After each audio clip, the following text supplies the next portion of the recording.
siempre puede que muchos de estos expedientes, o algunos puede que de estos expedientes ya sean muy conocidos, pero otros navegan evidentemente en la sombra de los investigadores, que muchos de ellos están simplemente intentando descubrir el emplazamiento de algunos de estos objetos desde hace, como digo, cientos de años.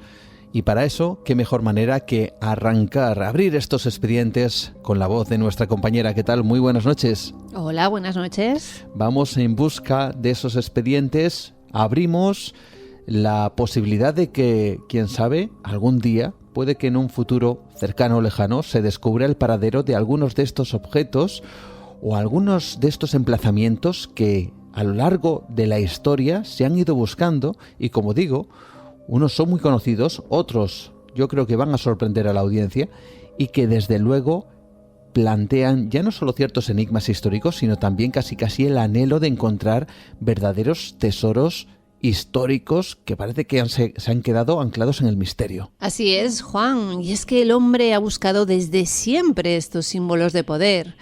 A veces se han traducido en objetos místicos que por su historia se les atribuían ciertas energías paranormales que podían convertir a su poseedor en una deidad.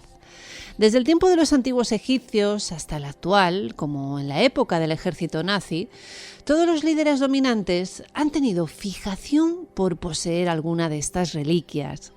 Unos por la verdadera creencia en sus cualidades mágicas, otros tan solo por el estatus que representa la posesión de objetos tan buscados, en algunas ocasiones simplemente por la riqueza que suponía poseer estos objetos. Aquí os vamos a presentar esta noche los cetros de poder que han sido perdidos y encontrados más de una vez, de los que no se sabe su paradero actual o incluso que no se tiene claro si de verdad siguen existiendo hoy en día o incluso si existieron alguna vez. Y fíjate, Rocío, y yo creo que esta gran familia dimensionaria también se le hace esta fotografía en la mente cuando hablamos de objetos perdidos, o más bien objetos que han formado parte de esa obsesión para muchos gobernantes a lo largo de la historia por poder encontrarlos. Quizá el icono, el máximo representante sea el llamado Santo Grial, del cual, por supuesto, no podría faltar en estos expedientes. ¿Cómo no? A caballo entre realidad y leyenda, el Santo Grial es la supuesta copa en la que Jesucristo bebió durante la última cena. Hay quien ha afirmado que en realidad es una copa que albergó la sangre de Cristo y que alguien recogió tras su crucifixión. Por supuesto, todos conocemos la teoría sobre que el Grial no representa una copa, sino un linaje real, el linaje de la descendencia de Cristo. Sea como fuere, este objeto ha sido buscado por infinidad de civilizaciones, pero también de gestas legendarias y mitológicas como la búsqueda del Grial por parte de los caballeros del rey Arturo. Según las leyendas, este Grial otorga un poder inimaginable a quien lo posea, pero su existencia o sus supuestos poderes obviamente están en entredicho. Hay que decir que existen muchas supuestas copas repartidas por el mundo como verdadero Grial y todos ellos se imputan su autenticidad con diferentes estudios científicos. En España tenemos unas cuantas copas que aseguran son el verdadero Grial, aunque de todas ellas parece que de momento se lleva el premio la copa situada en la Catedral de Valencia. Aunque me temo que nunca sabremos a ciencia cierta si este es realmente el cáliz que estuvo presente en la última cena. Por supuesto, hablar del Grial sería plantear no solo un programa, sino yo creo que varios programas. De hecho, aquí hemos trasladado ese mito o quizás esa realidad bajo diferentes perspectivas y bajo diferentes autores que han ido en busca de ciertas claves. Pero este es un recorrido diferente en donde no nos vamos a meter en profundidad, sobre todo con objetos como este, como el Grial, pero sí vamos a plasmarlos como la identidad de la búsqueda del hombre, ya no solo por lugares nuevos, por tierras desconocidas, sino también por objetos que en algunas ocasiones dicen que tienen cierto halo mágico y cierto poder, por lo menos que otorgar a aquellos que lo encuentran. Y nos vamos en este viaje con estos sonidos hacia hacia el encuentro de quizá una de las joyas más desconocidas y al mismo tiempo que representa uno de esos enigmas, uno de esos misterios y que también está siendo buscada pues desde el momento de su desaparición. La desaparición de un diamante engarzado en un collar, el collar de Patiala. La historia del collar del Marajá de Patiala comenzó a gestarse en 1888 en Sudáfrica. En las minas de De Beers se encontró un enorme diamante amarillo pálido. Era la primera pieza de gran tamaño que extraían los De Beers y por eso el diamante tomó su mismo nombre. Una vez tallada, fue presentada en la Exposición Universal de París en el año 1889. Poco después, Rajendra Singh, Marajá de Patiala, la compró para su hijo y heredero, quien mandó insertarla en un collar ceremonial. Un diamante extraordinario, aparentemente, que se inserta en un collar, se engarza en este collar, pero que desaparece el diamante. Así es, Juan. El hijo del Marajá lucía alrededor de su cuello el collar y viajaba por toda la India causando admiración. Cuando murió en 1938, su hijo pasó a ser el nuevo propietario. De lo que sucedió con la joya a partir de 1947, poco se sabe. El año en el que la India alcanzara la independencia, los estados de los Marajás fueron absorbidos por la nueva república y las joyas de los príncipes dejaron de exhibirse. En algún momento de los años 40, el diamante fue separado del collar y cedido para una exposición en Israel en el año 1973. Nada se supo del diamante hasta el 6 de mayo de 1982, cuando salió a la venta en una subasta de Sotheby's en Ginebra por valor de $4,5 millones de dólares. Nadie lo adquirió y misteriosamente el diamante desapareció. Desaparición de este diamante después de esa exposición o después de esa subasta, aunque curiosamente el resto del collar, que por cierto también tenía gran cantidad de joyas, de diamantes, de rubíes incluso, fue encontrado, curiosamente, en Londres, tiempo más tarde. Así es, en el año 1998 se encontró el resto del collar de Patiala en una tienda de segunda mano de Londres. Un hombre llamado Eric Nussbaum logró adquirirlo, pero le faltaban varias piezas. Aún así, lo restauró para que se pareciese al original. Al collar le añadió una réplica del diamante original, un collar que ha sido expuesto en diferentes exposiciones del mundo. Eso sí, sin el famoso diamante, cuyo misterioso paradero sigue siendo objeto de especulación. Y por supuesto, entre esas especulaciones está quién o dónde puede estar ahora mismo ese diamante. Hay todo tipo de teorías. Se acusó al heredero actual del Marajá de haber comerciado con la pieza y haberla vendido a un coleccionista desconocido. Se ha dicho que alguien de la casa de subastas Sotheby's pudo adquirirlo bajo la condición de que no se desvelara su venta e incluso se ha barajado la posibilidad de que hubiera sido destruido o que alguien lo escondiera para siempre en un lugar indeterminado del mundo. En todo caso, el diamante de Patiala es uno de esos objetos que, de ser encontrado, podría volver inmensamente rico a su descubridor. Y por supuesto, tras él también hay gran cantidad de investigadores que están intentando averiguar dónde se encuentra ahora mismo ese diamante. Realmente interesante y puede que desconocido para muchos de los que ahora mismo nos están escuchando. Yo creo que esta familia dimensionaria, al igual que yo, vamos a descubrir ciertas cosas, como por ejemplo otro de estos objetos que también la humanidad, o buena parte al menos de los investigadores, están tras su búsqueda y que dicen que tiene ese componente de poder para todo aquel que lo posea. Nos vamos hasta la legendaria China, porque allí se encuentra, o aparentemente escondido en algún lugar, quién sabe, el sello imperial de jade, algo realmente importante que vamos a descubrir ahora mismo. Cuenta la leyenda que un hombre encontró un pedazo de jade crudo en las montañas cerca de Chu. El hombre trajo ese pedazo de jade y lo presentó al rey. El rey le pidió a su joyero que investigara la pieza, pero el joyero le dijo que tenía una piedra ordinaria en sus manos sin ningún valor. El rey pensó que el hombre había tratado de engañarlo, por lo que le cortó la pierna izquierda como castigo. Entonces, el rey hizo cortar y pulir la piedra para obtener su tesoro interior, convirtiéndolo en un sello imperial de gran valor. Un sello imperial que, como sucede en esa legendaria China, fue un objeto de poder importantísimo además para la cultura de aquellas épocas, incluso las de hoy en día se conservan, luego lo vamos a descubrir.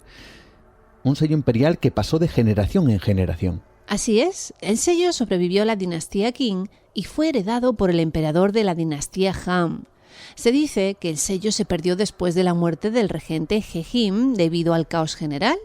Después de un tiempo, un guerrero se lo encontró en un pozo y fue tomado por su superior, pasándolo al siguiente emperador. Como vemos, un sello que fue pasando de generación en generación, de dinastía en dinastía, pero un sello que finalmente parece que se pierde. Así es, las diversas fuentes de su desaparición se ubican entre el final de la dinastía Tang y el final de la dinastía Yuan. Lo que parece claro es que al comienzo de la famosa dinastía Ming, el sello se perdió definitivamente. Según algunos informes, varios emperadores mandaron buscar el famoso sello, incluso en Mongolia, pero siempre sin éxito. Y aquí lo decía yo antes, los sellos imperiales, ese pequeño objeto de jade, representa una parte importante de la cultura sobre todo ancestral, en China. Y además hay sellos que son guardados como auténticos tesoros, como auténticas reliquias. Así es, se dice que el emperador Qilong tenía 1800 sellos, de los cuales 700 se perdieron. 1000 de estos sellos, incluidos los 25 conocidos como los sellos imperiales de la dinastía Qing, se almacenan ahora en el Museo del Palacio de la Ciudad Prohibida de Beijing. Incluso se subastó uno de ellos en unos increíbles 21 millones de euros. Pero después del más famoso de los sellos, el artefacto mítico que también era un símbolo de poder, no hay rastro. Se cree que el sello no ha sido destruido, así que un día podrá ser descubierto quizás. Mientras, el misterio continuará con el único recuerdo de los registros históricos que confirman su existencia. Un sello de jade, un sello que dicen que proporcionaba también poder a todo aquel que lo poseía, y un sello, fijaos bien, algunos han sido subastados más de 20 millones de euros, o sea, imaginaos el valor que tiene, tremendo valor, solo el hecho de encontrar este objeto que ya forma parte casi de la mitología en la antigua y ancestral China. Y nos vamos en busca de una tumba que también ha sido perseguida por gran cantidad de investigadores. Hablamos de la tumba de Gengis Khan. Y además su ubicación es uno de los grandes misterios que aún no se han podido desvelar. El gobernante mongol pidió que lo enterraran sin marcas ni señales, por lo cual desde hace 800 años la tumba permanece sin descubrir. Si bien existe un mausoleo de Gengis Khan, no es su lugar de enterramiento, sino un monumento a su memoria. Es decir, que las personas que han ido a ese mausoleo, o a ese lugar, más bien, no se va a encontrar con la tumba de Gengis Khan, porque además él parece que dejó ciertos detalles para que nunca se encontrara, ¿no es cierto? Eso parece. Cuentan que pidió que al morir no dejaran ningún rastro del paradero de su cadáver. Presumiblemente se encuentra en algún lugar cercano al río Non, donde nació. La leyenda dice que después de que la tumba fue construida, fueron masacrados todos los esclavos que la conocían y luego fueron asesinados los soldados. Cuando transportaron sus restos, los soldados mataban a todos los que se cruzaban en su camino. Según los escritos de Marco Polo, los mongoles no conocían la tumba de Gengis Khan ya a finales del siglo XIII, pero era una costumbre que todos los grandes khanes y los jefes de la raza a la que pertenecía el gobernante fueran enterrados en una montaña llamada Altai. Según la tradición de la dinastía Yuan, todos los grandes khanes eran enterrados cerca de la zona en que estaban los restos de Gengis Khan, en el valle de Qinian, cuya ubicación no se menciona en ningún documento. Esto, al parecer, puede dar la pista, más o menos, vamos a denominarlo así, en un territorio muy vasto, muy grande, inmenso, hay que decirlo, pero acotado de alguna forma, para que muchos investigadores hayan querido ir tras precisamente la tumba de este hombre que marcó parte de la historia en el Asia de hace 800 años. Han sido muchas las personas y organizaciones que incluso a día de hoy buscan la tumba del gobernante mongol. como el proyecto del Valle de Kang, liderado por Albert Yu-Min Lee, quien utiliza nuevas tecnologías para la detección terrestre y por satélite de la misteriosa ubicación de su tumba. Otro de estos buscadores fue Maury Kravitz, un arqueólogo aficionado que dedicó 40 años de su vida a la búsqueda de la tumba de Gengis Khan y murió en el 2012 sin poder encontrarla. Pero cuentan que halló referencias en textos jesuitas y realizó excavaciones 100 kilómetros al este de Burkhan Khaldun. El arqueólogo especialista en Mongolia, Pierre-Henri Giscard, realizó diversas expediciones en 2015 y 2016 junto con el especialista en imágenes científicas Raphael Hottefort. Mediante drones analizaron la cima de la montaña Burkhan Khaldun, donde hay un túmulo basado en el modelo de las tumbas imperiales chinas, que es un sitio de peregrinaje local y ritos religiosos. Creen que pudiera ser la tumba de Gengis Khan. Lo cierto es que es imposible saberlo, ya que en este lugar sagrado es imposible realizar investigaciones. De todos modos, lo siguen intentando. Nueva dimensión. Rompe las barreras de lo establecido. Seguimos adelante en estos expedientes y ahora nos vamos a por otro clásico, otro que también merecería varios programas, pero que simplemente están en estos expedientes pues para dar a entender que este y otros objetos llevan y seguramente llevarán durante la historia de la humanidad pues ese halo de búsqueda, de aventura, también de emoción y de misterio. Es como no, por supuesto, no podría faltar el Arca de la Alianza. Según la tradición judio-cristiana, este cofre fue mandado realizar a los pies del monte Sinaí por el mismísimo Yahvé bajo sus especificaciones. Su cometido principal era el de guardar y conservar las tablas de la ley. Estas tablas de piedra es donde están inscritos los 10 mandamientos que mostró Moisés al mundo según el Antiguo Testamento. Como todas las reliquias santas, se le presuponen ciertos poderes divinos, como el de detener ríos, destruir murallas, aplastar ejércitos o simbolizar la presencia de Dios sobre la tierra. Un arma un tanto violenta para proceder de un Dios todo misericordioso. Su paradero es un misterio. Existen diferentes leyendas que dicen que fue destruida por el rey Nabucodonosor II o que fue escondida por el profeta Jeremías en el monte Nebo. La verdad es que nadie sabe dónde está ni si existió realmente. Sin duda todo un clásico de estos objetos que están realmente esquivos para la historia, para la ciencia incluso, quién sabe, porque lo acaba de decir nuestra compañera, no se sabe si realmente este en concreto existió de verdad o forma parte de una leyenda. En definitiva, lo que sí sabemos es que el siguiente no objeto, pero casi emplazamiento, lugar, sí existió de verdad, pero que desaparece una vez más entre la niebla del misterio y puede que de la conspiración. Hablamos de la Sala Ámbar. Cuéntanos esta historia porque es absolutamente, al menos para mí, desconocida. Es conocida por muchos como la 8ª maravilla del mundo. Esta cámara fue encargada por Sofía Carlota de Hannover, quien buscaba recubrir una de las habitaciones de su palacio de la forma más bella posible. Finalmente, el artesano encargado del proyecto decidió usar ámbar para el trabajo y el resultado no pudo ser mejor. Con el paso de los años, la maravilla resultante fue ofrecida como regalo al zar Pedro el Grande de Prusia por Friedrich Wilhelm I en 1716. Pero la belleza también atrajo a las tropas de Hitler, las cuales robaron la cámara de un palacio cercano a San Petersburgo en 1941 y se lo llevaron hasta el actual Kaliningrado. Allí desapareció sin dejar rastro, dando lugar a todo tipo de teorías que abarcan desde la posibilidad de que fuera destruida hasta que fue transportada a Alemania y escondida. La sala de ámbar, una sala desmantelada, llevada por los nazis. Esto parece y suena a auténtica película una vez más, con estas reliquias, o más que reliquias, estos objetos que sin duda han formado parte de algo realmente importante, pero que luego desaparecen.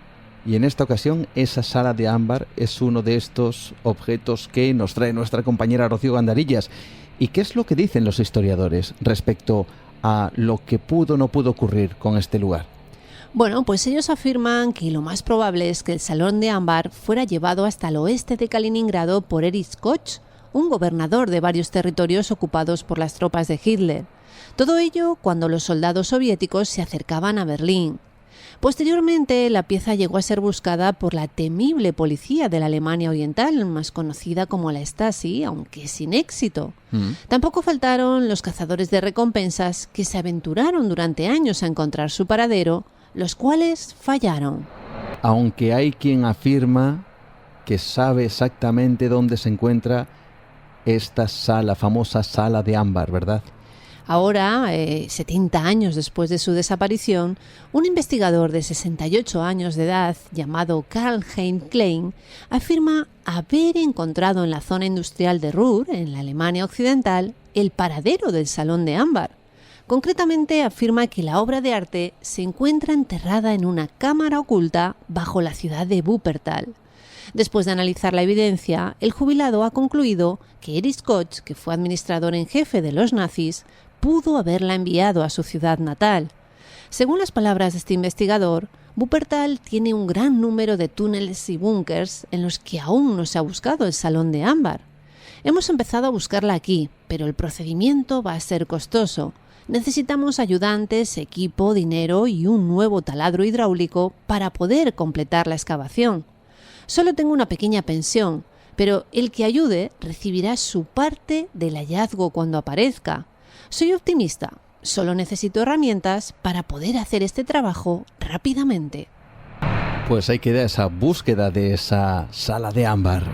Vamos a por un cuadro, porque si es cierto que muchas veces cuando pensamos, por ejemplo, en obras de arte, en códigos, en ocultación, en ciertas claves que puedan aparecer en ciertas obras de arte, parece evidente, y más a raíz de ciertas también obras literarias como el Código da Vinci, y es que precisamente Leonardo da Vinci parece que ofrece toda esa serie de claves que nos llevan al mundo del misterio. Y por supuesto, como no podía ser de otra forma, Leonardo da Vinci también está en nuestros expedientes porque vamos en busca de uno de sus cuadros perdidos. Es un misterio más relacionado con la vida de Leonardo da Vinci, pero esta vez con todos los datos y sin imaginación. Una obra pintada por Leonardo hacia 1503. Fue titulada La batalla de Anghiari. Se sabe dónde estaba, cómo era, cómo se hizo, pero no se ha visto desde hace más de 500 años. Considerado como uno de los grandes misterios del mundo del arte, esta obra, una pintura mural firmada por Leonardo da Vinci, representa una maraña épica de caballos y hombres. La batalla está inmortalizada en un momento crítico, cuando la acción está en su punto más alto, músculos tensos, ojos salvajes, armas a punto de caer. Hace 500 años, la obra desapareció, dejando atrás algunas copias de otros artistas que son las que confirman su existencia. Y por supuesto, hay una investigación que se centra en un lugar en concreto. Vamos a intentar averiguar el paradero de este cuadro o esta obra perdida de Leonardo da Vinci. Los resultados de esta investigación fueron obtenidos gracias al uso de una sonda endoscópica que fue insertada a través de la pared donde está pintado el fresco de Vasari situado en un muro del Ayuntamiento de Florencia. Esta sonda fue ajustada a una cámara que ha permitido al equipo de investigadores liderado por Maurizio Serasini ver lo que hay detrás del mural de Vasari y recoger muestras para futuras pruebas. Con la ayuda de la tecnología endoscópica, el equipo de investigación ha sido capaz de ver lo que hay detrás del mural de Vasari y obtener muchas muestras para su análisis. Los resultados de este análisis químico no son conclusivos, pero sugieren la posibilidad de que la pintura perdida de Da Vinci durante años fue destruida en el siglo XVI cuando se remodeló el edificio que actualmente acoge al Ayuntamiento de Florencia. Estos datos son muy alentadores, ha afirmado el científico y entusiasta del arte Maurizio Serasini. Aunque aún estamos en los momentos preliminares de la búsqueda y todavía queda mucho trabajo por hacer para resolver este misterio, los resultados sugieren que estamos buscando en el lugar adecuado. Y por supuesto, hablando del arte, yo lo decía, ¿estamos ante quizá ciertas claves ocultas? Bueno, pues parece ser que sí, porque el mural que aparentemente podría estar cubriendo esta obra de Leonardo da Vinci, o al menos dicen su autor, dejó ciertas claves que podía darnos, evidentemente, la respuesta a que allí y no en otro lugar estaría esa famosa obra. Así es, Juan, el detalle de la misteriosa inscripción que dejó Vasari en su fresco en la batalla de Marciano, que decía Cerca Trova, y estaba escrito precisamente en una banderola que se encuentra paralela a otra. Diferentes investigadores vieron en este mensaje la intención de Vasari de indicar que otro cuadro estaba bajo su obra. Bueno, ¿cuál es la conclusión de toda esta investigación? ¿Qué es lo que ha ocurrido? Parece que efectivamente el cuadro perdido de Leonardo da Vinci estaba allí, pero lo cierto es que la investigación se vio interrumpida por historiadores y responsables de diferentes museos al manifestar que, para averiguar si existía alguna pintura detrás del muro, la obra de Vasari tendría que ser agujereada, por lo que corría el riesgo de ser dañada. Aún así, hoy en día muchos creen que efectivamente la batalla de Anghiari está en ese lugar. Otros aseguran que no es así y que su paradero seguirá siendo un misterio. Ahí están esos enclaves, esos lugares y esos objetos que parece que se han quedado perdidos en el tiempo, que se han quedado perdidos en la historia y en algún lugar del mundo, cargados de misterios, de enigmas, de leyendas, por supuesto que sí, y también de realidades y de investigaciones. Esto es tan solo una mínima parte, unos pocos de los muchos objetos que han desaparecido y que representan un auténtico enigma. Como digo, algunos representan casi la iconografía del misterio, el Grial, el Arca de la Alianza. También hoy mismo podía observar en un documental cómo estaban hablando del famoso tesoro nazi perdido, el oro perdido de los nazis, que también representaría un tesoro y un misterio en sí mismo. En definitiva, son los expedientes de nuestra compañera que nos ha llevado por el terreno de la historia. ¿Por qué no decirlo también? La arqueología y, por supuesto, por el terreno de los enigmas y los misterios. Muchísimas gracias, como siempre, por estar esta noche con nosotros y traernos estos objetos buscados a través de la historia. Muy buenas noches a todos.